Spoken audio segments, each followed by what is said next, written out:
ఎప్పుడు order order అంటావు కదా ఈ జరగలేదండి. మనిద్దరం బాగా మాత్రం నాకు అందరికీ తెలియాలిరా. పట్టురోడ్డుని నాకు జడ్జిని పట్టురోడ్లో అర్థమైందా? అవునులే, అప్పుడు ఎగ్జామ్లో నేను దొరికేసాను కాబట్టి ఇక్కడ ఉన్నా, నువ్వు దొరకలేదు కాబట్టి అక్కడ ఉన్నావు. నిజంగా అవసరం అంటావా? చెప్తాం.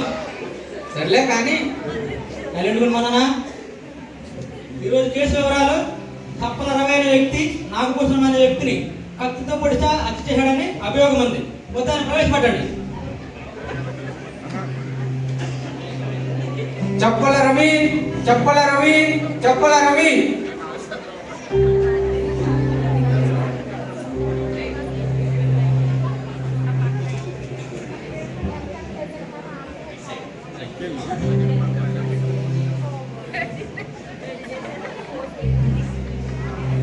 పాపం పోలీసులు పట్టుకున్నారు. తీర్పు సమయం దగ్గరికి వచ్చింది, పోలీసులు తీసుకొచ్చారు. లాయర్ గారు వివాదం ప్రారంభించండి. యువరానా, ఆగస్టు నెల 12వ తారీఖు అర్ధరాత్రి 12 గంటలకు శుభ్రమైన ఈ వ్యక్తి నాగభూషణం అనే వ్యక్తిని అతి దారుణంగా కప్పొచ్చి చంపేశాడు. యువరానా,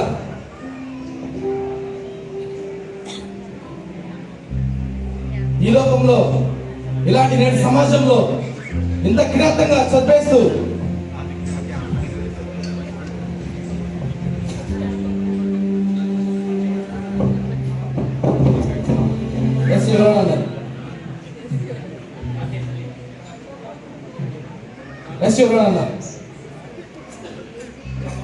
స్వప్నరవి అనే వ్యక్తి ఆగస్టు 12వ తారీఖున అర్ధరాత్రి 12 గంటలకు అతి దారుణంగా కిరాతకంగా గుండెలో పొడిచి చంపేశాడు. యువరానర్, ఆ యొక్క నాగభూషణం అనే వ్యక్తిని చంపేసి ఈ యొక్క బోర్డులో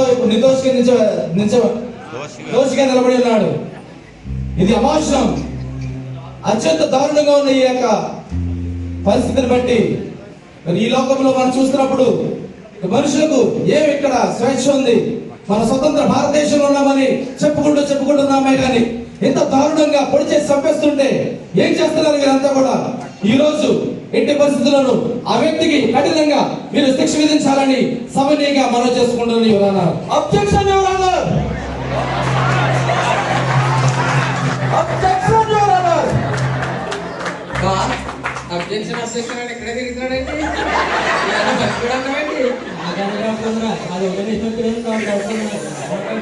వద్దు అడగ ఇప్పుడే జిమ్ చేసేట్టున్నాడు.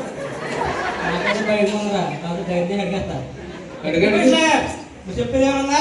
ఎస్ యువర్ ఆనర్, మన గౌరవ ప్రాసిక్యూటర్ గారు చెప్పిన విధంగా చూస్తే ఏదో ఇక్కడ కట్టుకదాడుతున్నట్టు, ఏదో షార్ట్ ఫిలిం చేస్తున్నట్టు ఉన్నది. ఎందుకంటే నిలబడిన కాడి నుంచి దోషికి శిక్ష పడాలి, దోషికి శిక్ష పడాలి, దోషికి శిక్ష పడాలి అనే చెప్తున్నారు కానీ వేరే ఏమీ మాట్లాడలేదు. యువర్ ఆనర్, కరెక్టే, దోషికి శిక్ష పడాల్సిందే. ఎప్పుడు సాక్ష్యాధారాలు పరిశీలించిన మీదట దోషికి శిక్ష పడాలి. ఎప్పుడు ఆ సాక్ష్యాధారాలు నిజమని తేలిన తర్వాత దోషికి శిక్ష పడాల్సిందే.